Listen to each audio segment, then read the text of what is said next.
What's up, YouTube? It is your boy, Vince Rashad. And I'm about to go over the 2016 season, which is about to get pumped up in a minute. And I'm going to hurry up and just jump into it, man. It's the 2016 NFL WWF up in this piece.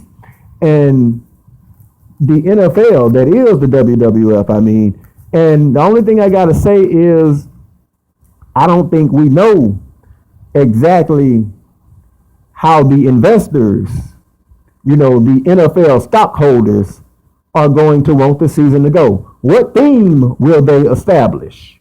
You already know where I'm going with this. Aisha Curry pretty much blew the lid off all professional sports. All this stuff is rigged. But I'll be explaining what happens real quick and how they do this. They basically do a certain amount of free play, which means that they allow a certain amount of the games to get played freely. I would roughly say that they allow a certain amount of the season. The first 5 or 6 games, the teams that are really doing well, those will be the teams that they begin to mold the preseason and the NFL after. But they attempt to try to establish themes and whatnot. And the most exciting theme that sells the most tickets is plain and simple what the NFL is going to go with. And it might be Superman versus Tom Brady. It might be Tom Brady versus Dak Prescott. It might be Aaron Rodgers versus the Red Rifle, But anyway it goes, it's the 2016 NFL season. And I'm finna hurry up and get into it. And, like I say, it's on and pop-a-locking. The season is starting off some good news, some bad news, man. The first thing I want to do is, just send a shout out to Teddy Bridgewater, man. It's fucked up that Teddy Bridgewater is not going to be able to play this year. This year was pretty much his money year, man. This was the year that he was supposed to prove that he was going to up that passing game, learn how to hit those wide receivers. They drafted a gang of wide receivers on the Minnesota Vikings in the NFL draft. They drafted a dude from Ole Miss. All y'all folks up there in Minnesota, be looking out for Treadwell. I think his name is Laquan Treadwell or something like that. He's from Ole Miss. I mean, he's real good. He's off the meter, and his brother is pretty good too. I think his brother is still at Ole Miss. Laquan Treadwell, something like that. But, hopefully Teddy Bridgewater will be back. He has to up his passer rating. Last year he had a 62 passer rating. If he can get that up to 65 next year, he'll get a big contract. But it's just so disappointing, and I know he's heartbroken to death that he's out this year. But Adrian Peterson is going to get to reunite with the quarterback that he played with in college. So if there's any silver lining in the clouds up there in Minnesota, it's the fact that AP and his college QB will be reuniting. But let me start off in this NFC East: Cowboys, Giants, Eagles, Redskins. And what I want to say is, for all you Dallas Cowboy fans, look, I'm from Mississippi. I'm not living in Mississippi now, but shout out to all my people from Mississippi, man. But Dak Prescott is good. The dude is really accurate. He's got an arm, but I think he's gonna have some errors in decision making, and I think that he's gonna be kind of like Jameson Winston, which Jameson Winston had a good first season, but I think at times he's a bit greedy. The thing is going to be is Dez Bryant going to stay healthy the whole season, and is anybody else besides Dez Bryant going to step up for the Dallas Cowboys? They've had 2 running backs get injured. They're all the way down to Ezekiel Elliott now, and trust me, the NFL is way faster than the Big Ten or wherever it was that Ezekiel Elliott played in. I think it was the Pac-10. Well, not the Pac-10. I think it was maybe the Big Ten. They played against Ohio State and teams like Northwestern. Now, Ohio State and Michigan, those are some good teams, But truthfully, it's going to be a lot rougher running in the NFL. They're going to need a backup for Ezekiel Elliott. I don't know what the hell is going to happen with Philadelphia. I think Philadelphia is going to be sorry. They don't got no wide receivers. And, that's back to the Cowboys. I think the Cowboys have a decent defense. And remember this, any team The way that the NFL goes is plain and simple. It's turnovers, defense, and running game. The team that turns the ball over the most loses. The team that does not turn the ball over that much but scores on defense and forces the other team to turn the ball over is the team that typically wins in the National Football League. It is about running game and defense. It's still old school. I don't care how many yards these players pass for. Those are the determining factors in who is going to win, get to the the playoffs, and who's going to get to the Super Bowl. You know, Carolina turned the ball over about 5 times in the Super Bowl. I don't know who's going to win this game tonight. But the New York Giants and the Redskins, I do think the Redskins are a promising team. Now that Kirk Cousins has RG3 out the way, he can concentrate. And with the New York Giants, man, look, unfortunately, I think that I'm not trying to put bad luck on him, but I think Victor Cruz is going to get hurt again. And New York just does not have the right pieces and the passion. They got good players, but it's like they lack the passion, and it's just certain key pieces that they're missing. I think they lost a few players, too, because a lot of these players, despite the fact that they got this NFL app out right now where they're supposed to send banned substances to your phone every day, your trainer gets them and makes sure that they don't wind up in your body. These dudes try to scratch the limit and scratch the rules, and they get caught. And you got a lot of teams. A key thing that can happen is that a lot of teams have players that are going to be suspended for using performance-enhancing drugs. In the NFC West, you got the Cardinals, the Rams, 49ers, and Seahawks.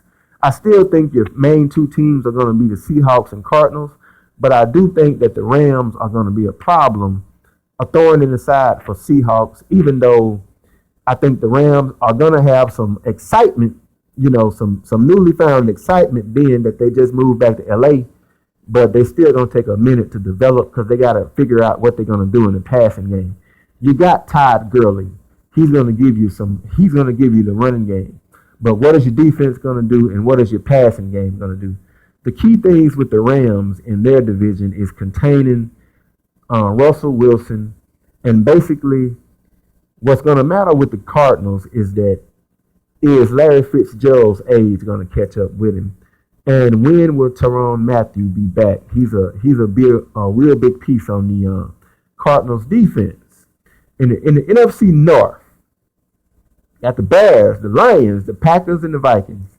Like I said, I think the Vikings will be decent, but I think the Packers are going to take that division. The Lions and the Bears are going to be the Lions and the Bears. The Chicago has got to get rid of that quarterback. Chicago got to reform. They got to get rid of that quarterback, bring in some veterans, get some young players, have a good draft.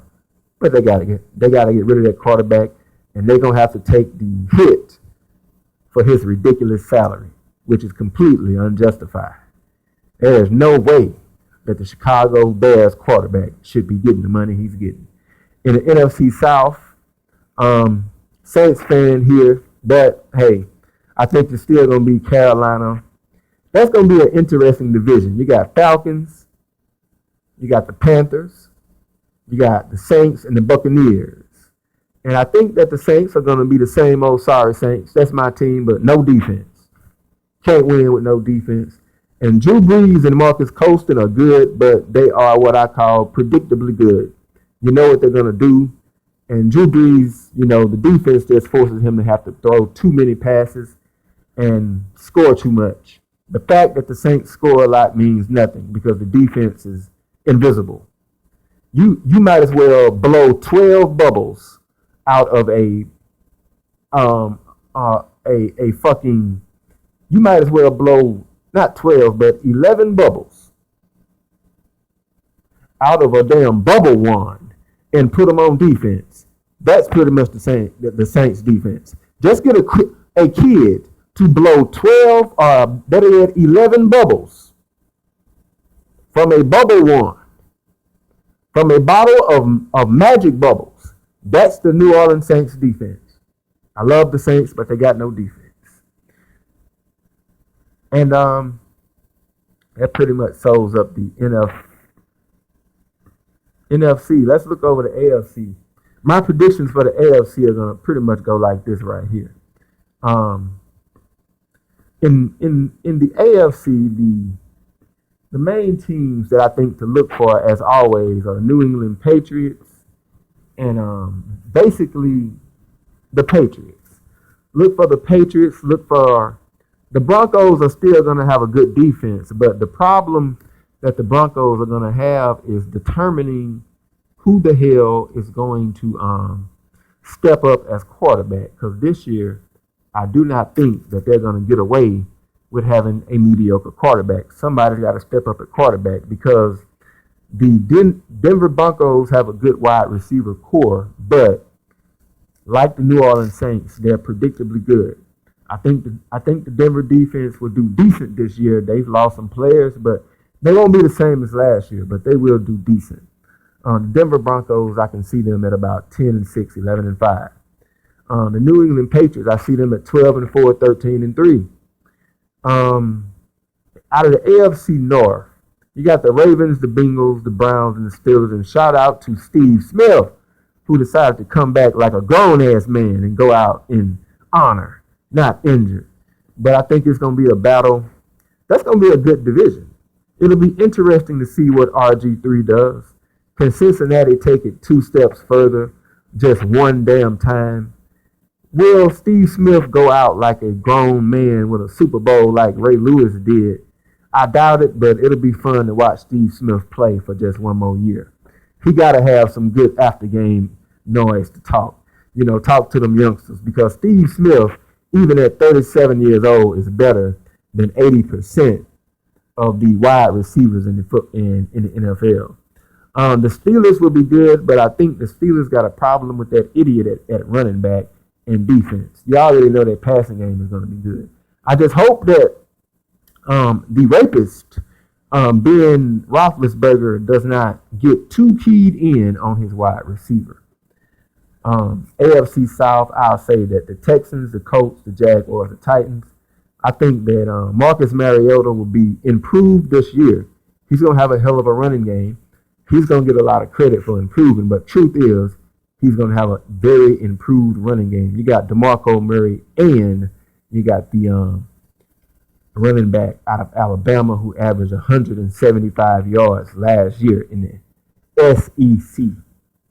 Titans, that's pretty much the SEC. All right. And like I said, the Dolphins going to be the Dolphins. The Jets will be okay. Tyrod Taylor, I think this year is going to be a money year for Tyrod Taylor. The problem the Buffalo is going to have, again, idiots on defense who came up positive for drugs, and they lost a couple of players. But Tyrod Taylor is just good. It's just a matter of if he's going to stay healthy. He's got a pretty decent running game. I'll say a 3 out of 4 star running game, and he can make some plays. It's just a matter of will the defense and the kicking game show up. A key thing this year in the sport of football to always look out for too is the kicking game. Good punters help defenses. Last thing I got to say is third down is your money down. Whatever team you're looking for, the third down, the team that converts the most on third down is the team that's going to move the ball, keep the defense rested, and give the defense opportunities to turn the ball over more. The more that the defense is out there, look at all these rules that have been made this year. And I don't give a damn what nobody say. Peyton Manning was sorry last year. It was the defense that won that Super Bowl. But like I said at the beginning of this video, it'll be interesting to see the theme that the investors in the NFL, are they going to create an angry black athlete militant theme and possibly push the team that athlete is on all the way up there so that America can invent at the angry Afro mulatto. You know who I'm talking about. But that's been the 2016 NFL season prediction. It's your boy Vince Rashad. Up out of this piece, I'll be coming at you in the future with politics, black consciousness, and this is also officially the Black Sports Review, the Onyx Nation. Sports Review. For all my Onyx people, it's your boy Vince Rashad. I'm out of here, man.